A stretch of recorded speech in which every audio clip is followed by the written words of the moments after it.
Introduction வந்து கேட்டு I am just speechless. Thank you for the lovely introduction.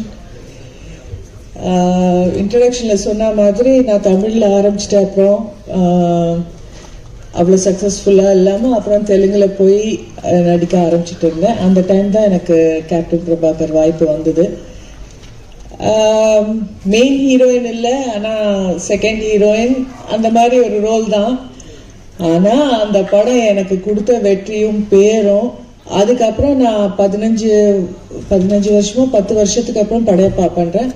அது வரைக்கும் அந்த ஆட்டமா தேரோட்டமான்ற பாட்டு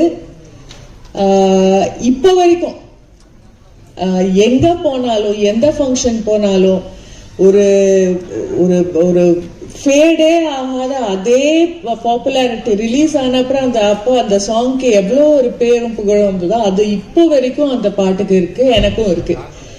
அண்ட் நிறைய ரசிகர்கள் அந்த பாட்டு பார்த்து எனக்கு ரசிகர்கள் ஆனவர்களும் இருக்காங்க.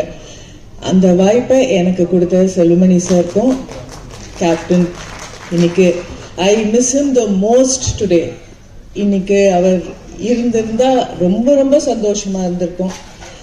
அவர் எங்க இருந்தாலும் இந்த படம் திருப்பி ரிலீஸ் ஆகி ஃபர்ஸ்ட் டைம் ரிலீஸ் ஆன அப்போ எவ்வளோ வெற்றி பெற்றதோ அதை விட டபுள் மடங்கு வெற்றி பெற அவர் மேலேருந்து வாழ்த்துவார்ன்ற நம்பிக்கை எனக்கு இருக்கு. அண்ட் கேப்டன் குட்டி கேப்டன் பிரபாகர் இங்க இருக்கிறதுல I am very happy. I seen them as children. வளர்ந்து இவ்வளோ பெருசா ஆகி ஒரு பார்ட்டியை லீட் பண்ணி பாலிட்டிஷியனா வேற இப்போ இருக்காரு. All the best you.